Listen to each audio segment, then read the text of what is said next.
semana más a Cara a Cara, un programa de Onda Luz en el que entrevistamos a personajes de actualidad aquí en la provincia de Cádiz. Y en esta ocasión queremos conocer a la persona de David Cifredo, administrativo de profesión, nacido en Cádiz en 1970 y miembro de FACUA, de la Asociación de Consumidores y Usuarios, desde 1997. Y desde el año 2007 es presidente de FACUA Cádiz y precisamente en el año 2009 se hace con la vicepresidencia primera de FACUA en Andalucía. Bienvenido. Muchas gracias. Muchas gracias por atendernos. Y la primera pregunta es, ¿cuándo y cómo decidió adentrarse en el mundo de las asociaciones de consumidores? Bueno, el de las asociaciones de consumidores concretamente tiene que ver con un problema que en su momento tuve, como muchos otros consumidores. Llegué a FACUA por un conflicto con una empresa que fui incapaz de solventar individualmente, y una vez que acudo a la organización, a FACUA, me asocio y ese problema concretamente se resolvió. Una vez dentro de la organización, bueno, y ahí sí quiero enlazarlo con un poco mi trayectoria personal, ha sido habitual la de implicarme en determinados colectivos. En su momento estaba con organizaciones de solidaridad, y cuando me asocié a FACUA empecé a acudir a las asambleas, y en un determinado momento, bueno, pues las situaciones te van situando en el escenario al ser participativo, hablando con quien entonces estaba en la presidencia, Manolo Iglesias, que fue, y ahora si acaso profundizo un poco más en esa historia, porque es la historia de FACUA, fue la persona que constituyó FACUA en la provincia de Cádiz, fue su primer presidente, y me empujó a participar en la junta directiva de FACUA. Allá, bueno, en la junta directiva creo que entré en el año 2001, esta fecha sí la recuerdo porque fue cuando nació mi hija. Entonces, en 2001 sí recuerdo que entré en la junta directiva, y bueno, ya el resto es lo que comentas, ¿no? En 2007 asumí la presidencia. ¿Y cuándo nació FACUA en sí en España, y luego cuándo se fundó, cuándo se constituyó aquí en Cádiz, en su provincia? Bien, en España nace lo que hoy es FACUA, porque el origen no tenía este nombre. En su momento eran organizaciones provinciales que además se llamaban ACU, terminaba en el nombre de cada provincia o la letra de cada provincia. En Cádiz fue ACUC, y en Cádiz nace en el año 83. En el resto de España, o sea, los primeros elementos, los primeros movimientos surgieron en el año 81. Sevilla, Madrid y alguna otra provincia constituyeron organizaciones provinciales de consumidores y usuarios que emergen del movimiento vecinal. Hablamos de una época en España convulsa, de movimiento, incipiente en una democracia reciente, recién nacida, y de este movimiento de vecinos que se preocupaba por situaciones que vivían en sus barrios, pero que algunas de esas situaciones estaban ligadas con los derechos de los usuarios, y me refiero a situaciones en cuanto al uso del agua, problemas que había a la hora de un suministro de agua de calidad, constante y permanente, suministro de electricidad también, con deficiencia. Hablo de unos años complejos. Sí. Y ese movimiento vecinal que quería participar, que quería intervenir en esos problemas, como movimiento vecinal, pues no tenían ni fuerza ni posibilidad, porque la propia Constitución española establecía que esa defensa, esos derechos de los usuarios, la tenían que hacer organizaciones de consumidores. Y de ese movimiento vecinal, en muchas provincias, surge lo que hablábamos antes de asociaciones de consumidores. De ahí FACUA, bueno, ya se va organizando, se monta una federación andaluza, en principio, FACUA Andalucía, y ya posteriormente FACUA decide dar un salto al conjunto del territorio, aunque FACUA Andalucía estaba federada en otras confederaciones, en CECU en sus orígenes, en AGECO posteriormente, y ya en última instancia, creyendo o diferenciando nuestro proyecto por determinadas circunstancias de otros proyectos también legítimos, pero con los que no nos sentíamos excesivamente cómodos, constituimos desde FACUA Andalucía una organización ya estatal, que es FACUA España, que es esta que yo creo que hoy por hoy es una organización conocida, reconocida por la ciudadanía, por la lucha y la posición que estamos en defensa de los intereses de los consumidores. Vemos que el movimiento asociativo de consumidores tiene el auge en los años 80 y la consolidación, por así decirlo, en los años 90 y finales de los 90. ¿Qué ocurría antes? No había... Pues efectivamente, ¿qué ocurría antes? Pues ocurría que había una situación de desprotección de la ciudadanía en materia de consumo. No solamente en el hecho de que no existieran organizaciones de consumidores o no existieran organizaciones de consumidores fuertes, porque sí había algunos movimientos, particularmente el de amas de casa, que bueno, trataban y de hecho hay organizaciones de amas de casa de consumidores y usuarios, pero no era un movimiento con fuerza. Y además de, como digo, no solamente no había movimientos de consumidores desde la ciudadanía fuerte, también hay que poner encima de la mesa que no había un marco de protección por parte de los poderes públicos. Hay que recordar que al margen del mandato constitucional, que sí recogía que los poderes públicos tenían que promover la defensa de los intereses de los consumidores y usuarios, no existía normativa que desarrollara ese mandato. Hasta el punto que la primera normativa específica en materia de consumo nace en el año 84. Hasta el año 84 no había normativa específica de defensa y protección de los consumidores. En una situación, yo comentaba antes de la problemática en los suministros, que evidentemente era un escenario que se daba, pero me gustaría también señalar, porque fue un poco si me permite, la gota que colmó el vaso, ese punto de inflexión, que fue un hecho gravísimo en nuestro país, que fue el envenenamiento por consumo de aceite de colza adulterado, que supuso una acción, una situación de absoluta gravedad, porque estamos hablando de personas que fallecieron fruto de ese fraude alimentario. Y aparte, unas consecuencias que todavía duran. Efectivamente, y bueno, y aparte del fallecimiento, pues muchas personas que fueron o tuvieron enfermedades graves a raíz de ese fraude y de esa situación de alarma o de fraude alimentario. Hablamos de un espacio donde no había ese control, donde no había esa protección. Por lo tanto, Facua en esos principios pues nace desde esos elementos de desprotección, que es curioso, cuando hablamos de fraude alimentario, hablamos del problema del aceite de colza adulterado, estamos en el año 2014 y desgraciadamente todavía las organizaciones de consumidores tenemos que denunciar en determinadas fases, en determinados momentos, problemáticas en cuanto a fraude alimentario, con problemas para la seguridad de las personas, con lo cual, aunque, vamos a ver, el avance ha sido significativo y evidente, no podemos compararnos a esos años 80 o antes, ¿no?, a lo que hoy por hoy tenemos. Hay una mayor garantía y protección en cuanto a la cuestión alimentaria, pero todavía siguen habiendo problemas. Por lo tanto, es evidente que la necesidad de que las organizaciones de consumidores todavía defendamos y pidamos a las administraciones públicas un control sobre la seguridad alimentaria se hace necesario. ¿Podría volver a ocurrir un asunto tan grave como el de colza? ¿O cree que hoy en día no tiene cabida? A ver, en los términos que se produjo esa situación, posiblemente no, con la gravedad. Ahora, algo similar es posible, no solamente es posible, es que ha ocurrido. Podemos ir hacia no mucho atrás cuando hablamos de las enfermedades, la encefalopatía espongiforme bovina, lo que se conoció como vacas locas, que fue provocado por también una cuestión similar a ese hecho. ¿Y en qué sentido? Estamos hablando de productores sin escrúpulos, en el sentido de... Hablamos de las vacas locas, ¿no? Sí, claro. Cuando hablamos en este caso, ganaderos que para obtener más beneficios no midieron el efecto que podían causar en el consumo de los consumidores. Aquí estamos hablando de cuando se alimentó al ganado vacuno con pienso, que eran era pienso animal, que a la hora de consumirlo el ganado vacuno y posteriormente el consumo humano generaba problemas en las personas.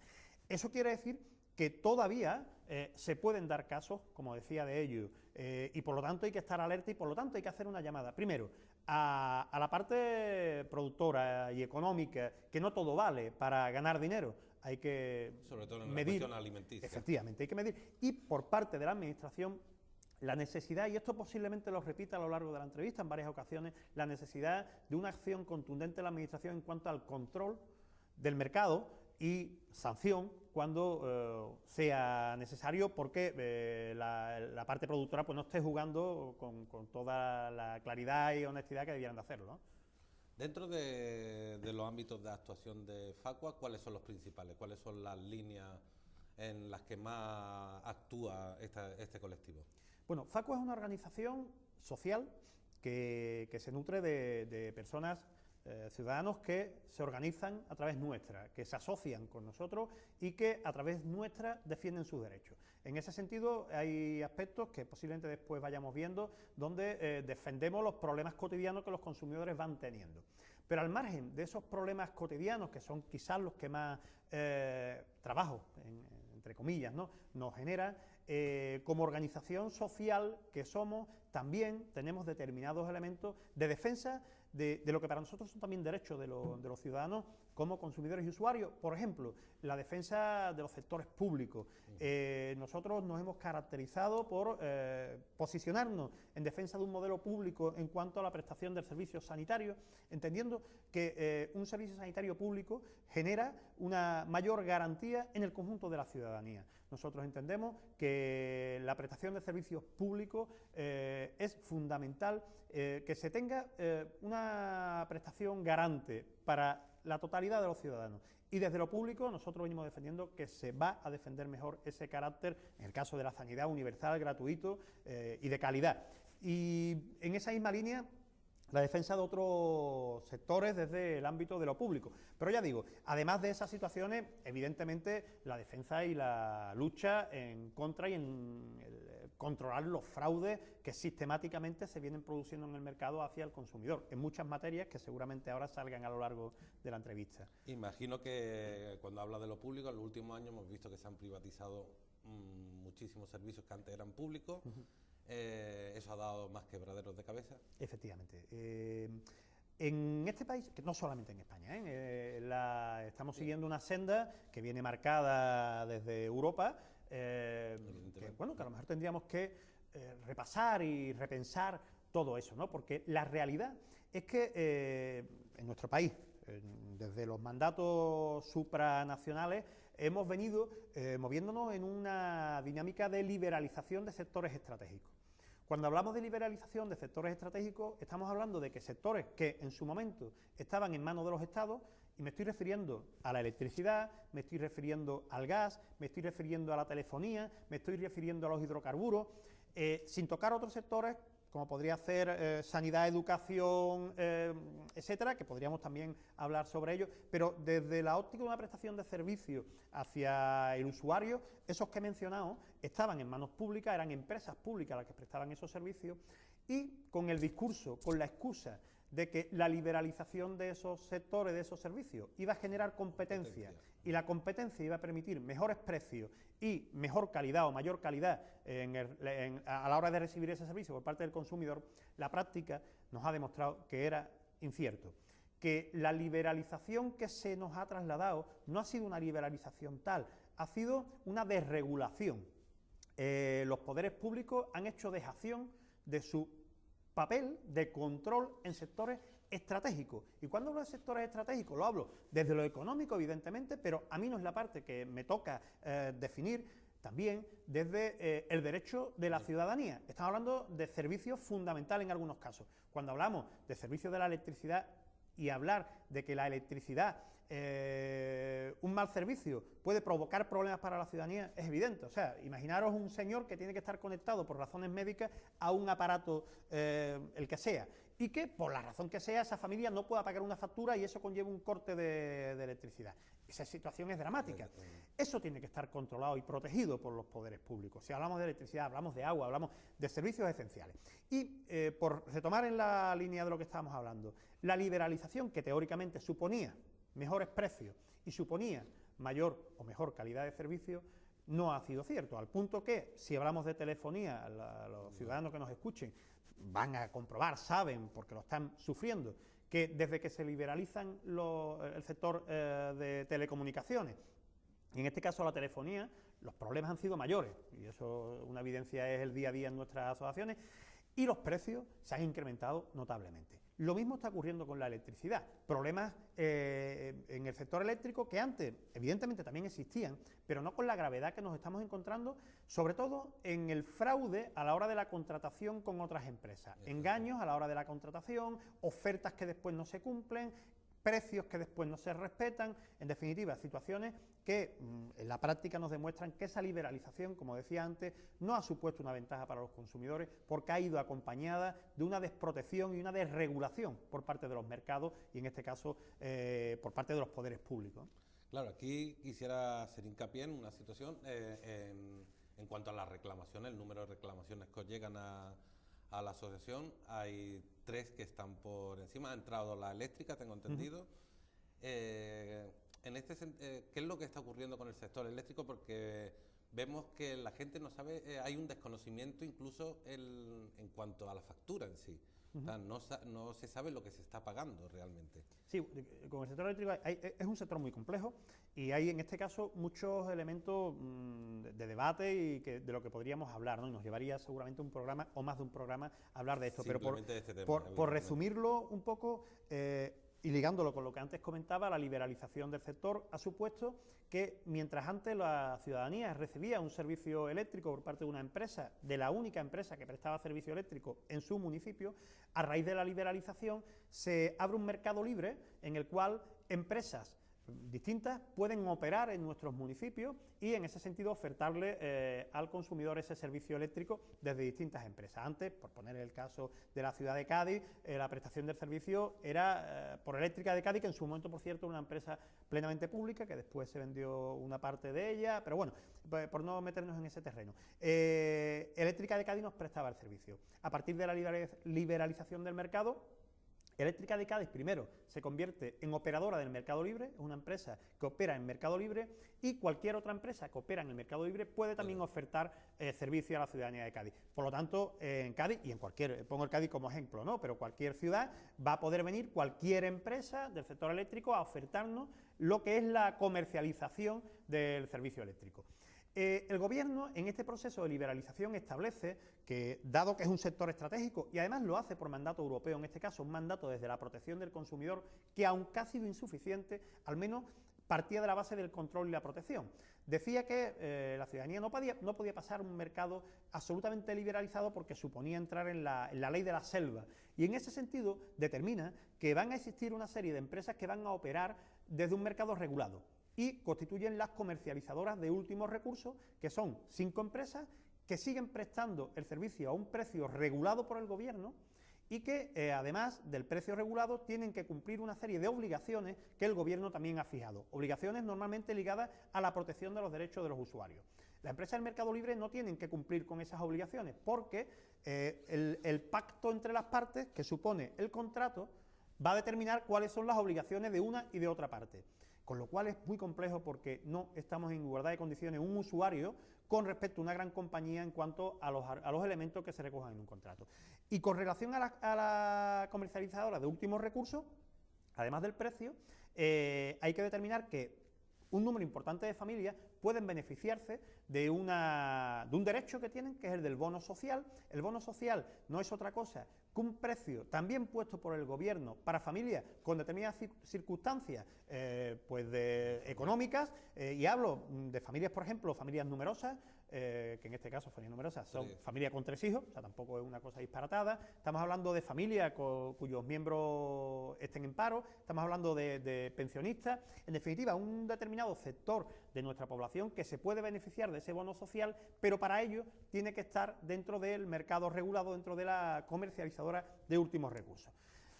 Todo esto, como ya digo, que es muy complicado. Yo lo que sí recomiendo que si alguien está interesado en enterarse de este tema, puede acudir a nuestras oficinas y nosotros en ese caso le informaríamos de cuáles son sus derechos. Y aprovecho para establecer algo que también voy a repetir posiblemente más tarde: la necesidad de que los ciudadanos se organicen en el marco y en el entorno de organizaciones de consumidores como Facua. Claro, y otra de las recomendaciones que además creo que la lanzó la semana pasada es que ahora mismo hay una serie de agentes comerciales que están visitando los domicilios para el cambio de compañía. Recomiendan que no firmen a la ligera, que no se crean la oferta a la primera, por así decirlo, y que se informen, ¿no? Efectivamente. Estamos hablando de ese mercado libre en el cual cualquier empresa puede prestando servicio eléctrico. Hay una cosa que es que las empresas que están en el mercado regulado y las que están en el mercado libre se parecen bastante. Sí, hay empresas que se parecen, no es que se parezcan, es que pertenecen a la misma base empresarial. Como decía, las 5 comercializadoras de último recurso son las 5 grandes eléctricas españolas.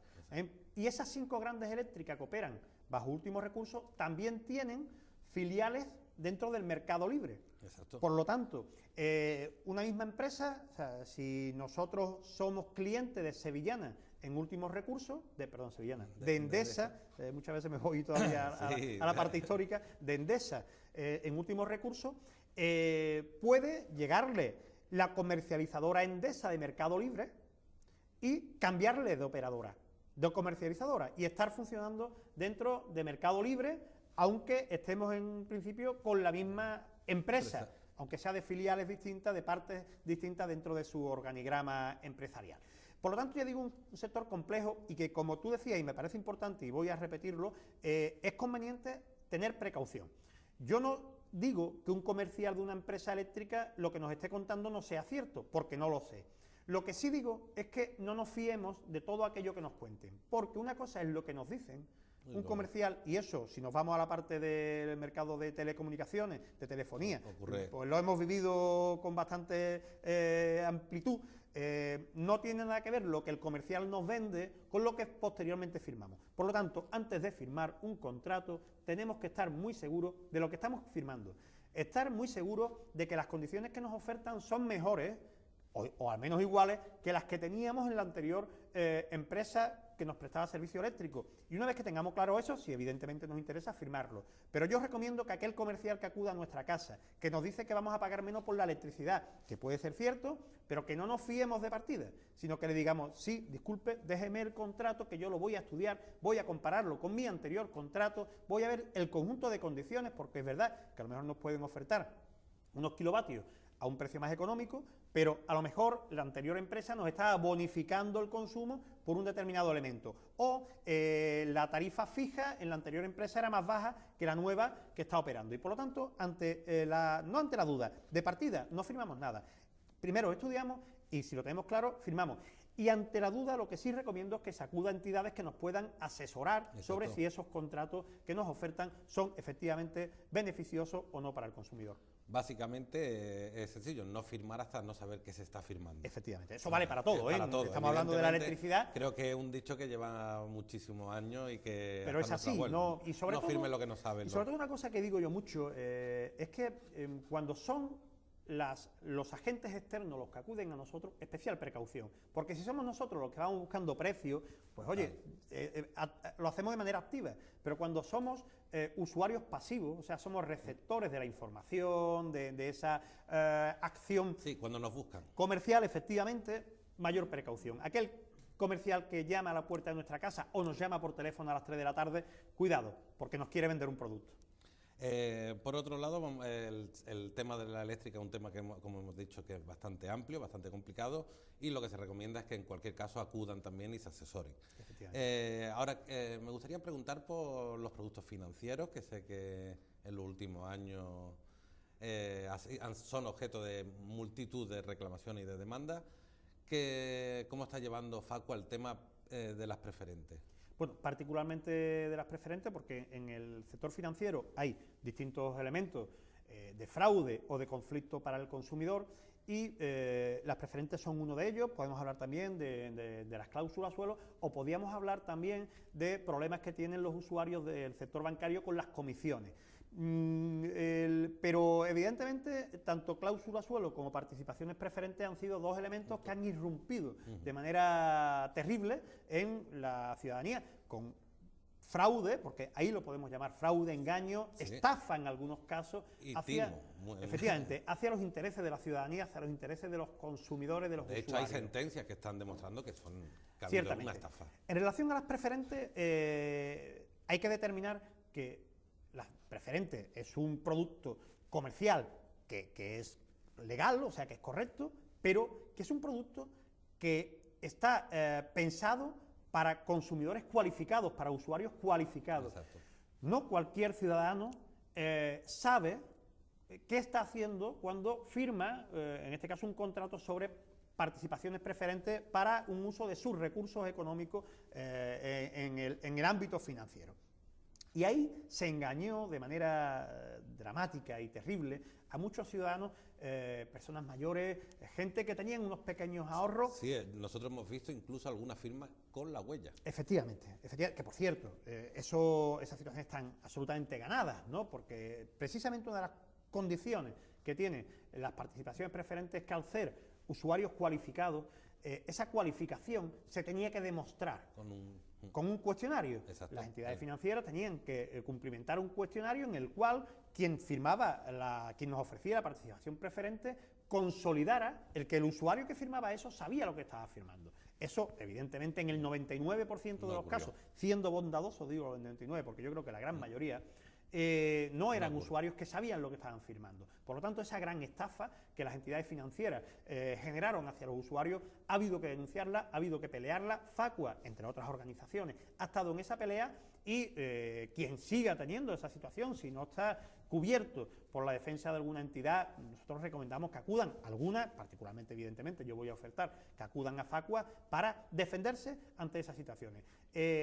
La mayor parte de afectados, digo la mayor parte porque hay determinados bancos, cajas de ahorro, concretamente la cuestión de Bankia, nos está generando más quebraderas de cabeza, pero bueno, se están peleando y a lo mejor una parte importante se están solventando desde la negociación con las entidades financieras, negociación desde la presión, evidentemente por interés del banco, en un principio pero no, en ningún caso. Después ya, a costa de la presión, que entidades fuertes, y por eso la necesidad de que haya organizaciones de consumidores fuertes, como Facua, que será un mensaje que quiero lanzar al final, ha conseguido pues que en muchos casos desde esa negociación-presión se haya resuelto alguno de esos problemas. En otros casos pues habrá que llegar a tribunales y yo estoy convencido que en los tribunales se van a ganar el 100% de estos casos, porque en su gran mayoría, como decía antes, han sido ciudadanos engañados, estafados por el poder financiero. Claro, la vía judicial está dando resultados, de hecho cada vez están saliendo más sentencias en la cual la entidad bancaria acaba devolviendo al final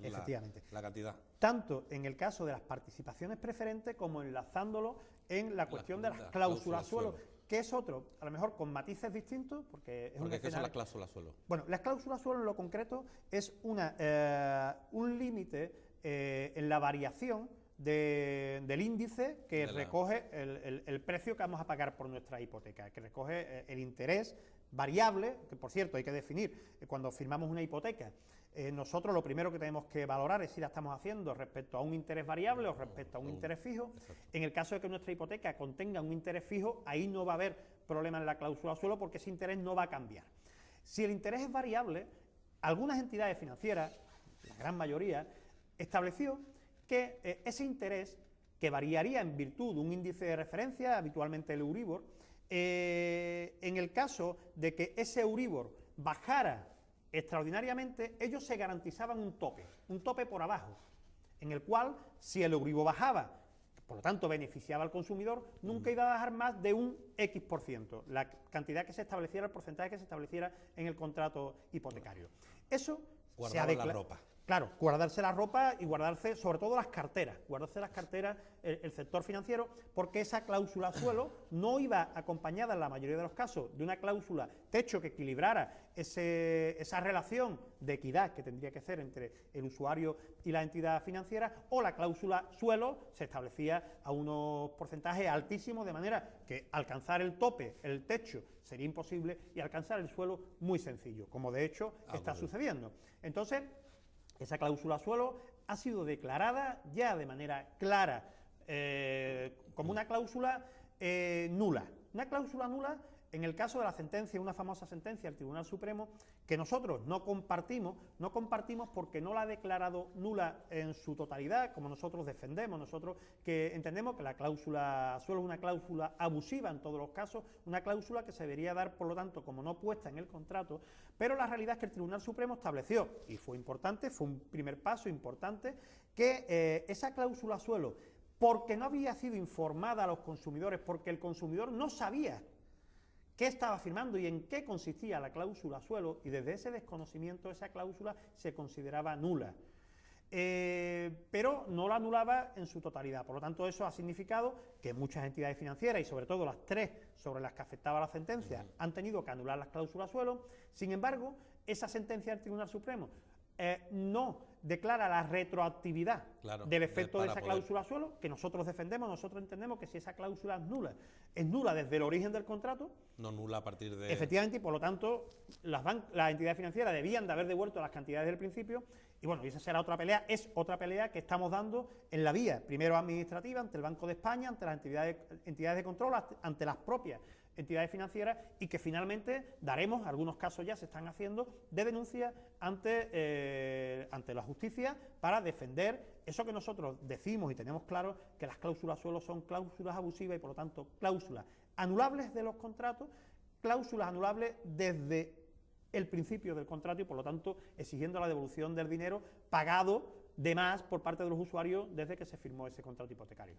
Aquí decimos lo mismo, quien tenga algún tipo de duda en este asunto también puede acudir a Facua o cualquier también asociación de consumidores para informarse, porque además está dando, como vemos, da resultado al final. Sí, vamos a ver. Porque reclamar da resultado. Vamos a ver. Y es necesario. Muchas veces nos surge la duda, y a mí, bueno, el que me conoce y me para por la calle, oye David, bueno, y el tema, yo tengo un problema, pero no voy a poner reclamación porque después no voy a conseguir nada, o puse una reclamación y no me dio resultado. Y puede ser cierto que hayamos puesto y presentado reclamaciones que no han tenido resultado. Pero el hecho de interponer una reclamación, primero nos da la legitimidad como consumidor de que estamos protestando, que estamos estableciendo y reclamando y reivindicando nuestros derechos. Además, yo planteo la necesidad de que esa reclamación se haga a través de organizaciones de consumidores. ¿Por qué? Porque la legitimidad que nos da a organizaciones, o sea, a los ciudadanos como consumidores, el ir dentro de una organización fuerte, como puede ser Facua, ¿no? Y evidentemente yo voy a plantear ese elemento desde mi organización, que podría ser otra, ¿no? Pero desde mi organización, desde Facua, la legitimidad de que miles de consumidores que sean socios nuestros, que a través nuestro presentan reclamaciones, denuncias ante entidades financieras, ante entidades empresariales de cualquier tipo, esa fortaleza nos va a permitir, primero, resolver muchos más problemas directamente con la entidad, porque se va a la entidad a sentir un poco más amenazada con la fuerza de una organización fuerte que desde la de un consumidor individual. Cuando me preguntabas al principio cómo llego yo a Facua, yo llegué desde mi reclamación individual que no dio resultado. O sea, yo presenté mi reclamación por la vía administrativa y la empresa ni me contestó. Cuando Facua, en nombre mío, pero con el membrete de Facua, con la firma del Gabinete Jurídico Técnico de Facua, presenta esa misma reclamación, con los mismos argumentos que yo había dado a la empresa, conseguimos resolver, desatascar ese problema. ¿Qué quiere decir? Que la fuerza de las organizaciones como Facua tienen un efecto ante las empresas y tienen un efecto ante la administración y ante los poderes públicos. Y esto es importante. Los gobiernos muchas veces a la hora de elaborar normativas se sienten presionados por el poder económico. Nosotros tenemos que jugar de contrapeso a ese poder económico. Desde el poder social, desde la defensa de los intereses de los ciudadanos, tenemos que equilibrar esa fuerza. Evidentemente, contra más fuertes seamos, más fuerza podremos hacer y más presión ante los gobiernos para que se legisle en relación y en base al interés de los consumidores y, en definitiva, al interés de la ciudadanía. Aquí quisiera preguntarte, ¿es el gaditano en sí defiende bien sus derechos o todavía hay una fase en la que no se confía, como acabas de comentar, de decir yo para qué voy a reclamar si al final no vaya a ningún lado? Porque hay muchos sitios donde las hojas de reclamaciones están como abandonadísimas, vamos. Bueno, el gaditano no es muy diferente al consumidor de cualquier otro sitio, de la provincia de Cádiz o de Andalucía o del conjunto del Estado español. Todavía tenemos camino que andar. Todavía creo que hay muchos ciudadanos, muchos consumidores que no confían o en algunos casos, esta segunda parte cada vez menos, que ni siquiera conocen que tienen derecho a presentar una reclamación.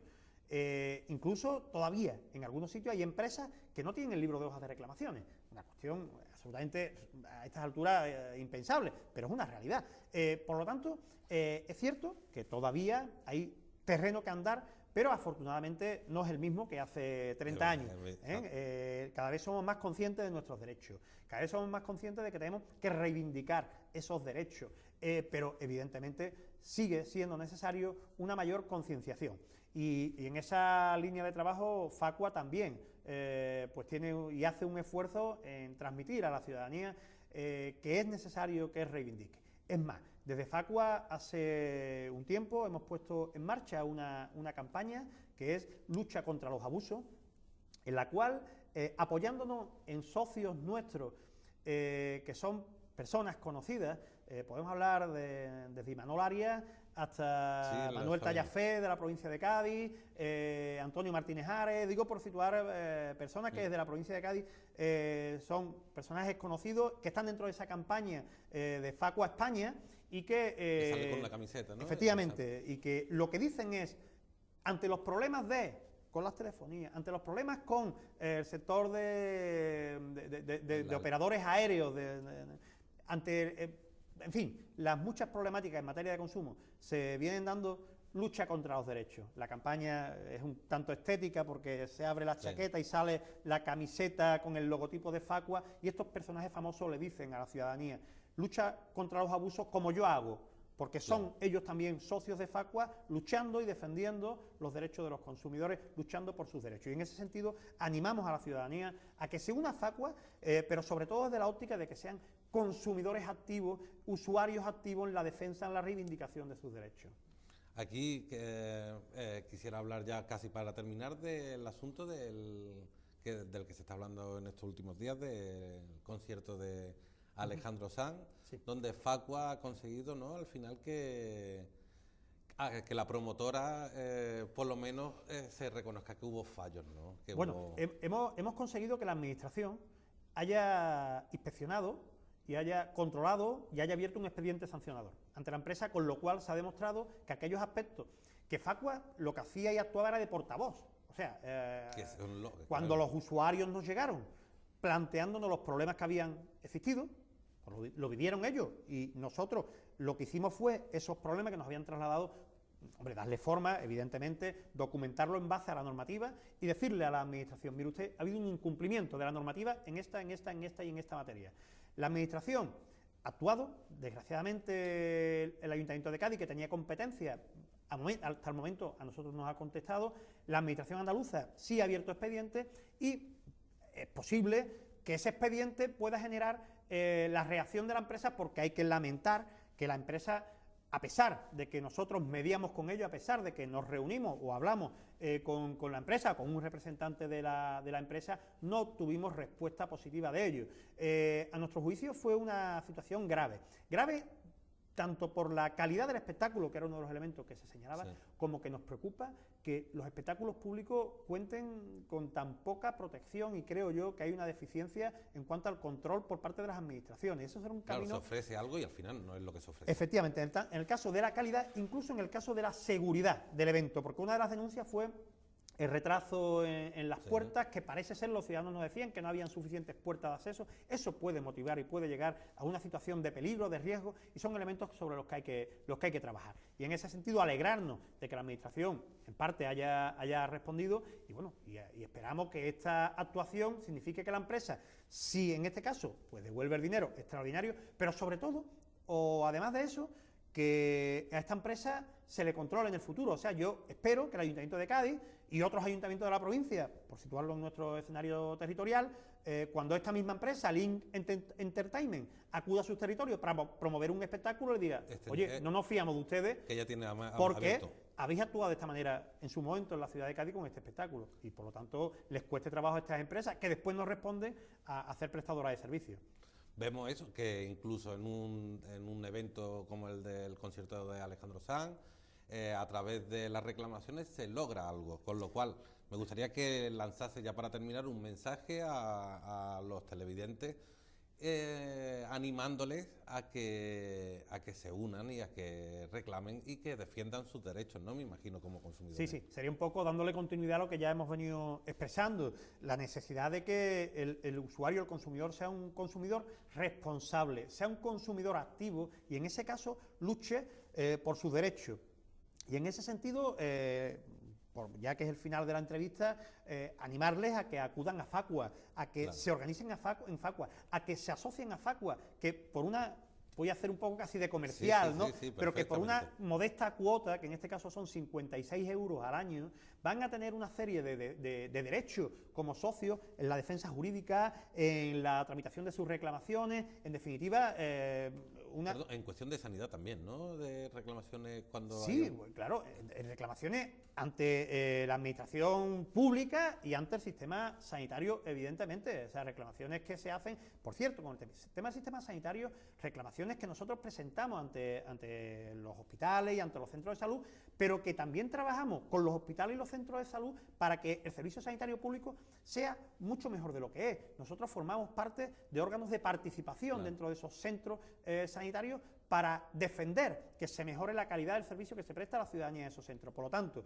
no solamente hacemos una actuación crítica y defensiva en cuanto a los derechos de los usuarios, sino también constructiva en cuanto a plantear un trabajo serio en la mejora de esos derechos. Lo digo en contraposición a otras organizaciones que salen por ahí, pseudo asociaciones defensoras del paciente, que son en definitiva despachos de abogados, que lo que persiguen en la práctica es que un señor profesional, abogado, pues legítimamente gane sus derechos, pero hombre, que no se amparen en el nombre de asociaciones, porque no son asociaciones. Las asociaciones tienen, y yo comparto esa necesidad de pelear y defender, y si hay que acudir a la justicia en defensa de un paciente que ha sido mal atendido, se acude, pero también trabajar en constructivo y haciendo crecer al sistema sanitario público, que ya digo que es una de las fáciles líneas de defensa de nuestro proyecto, del proyecto de Facua.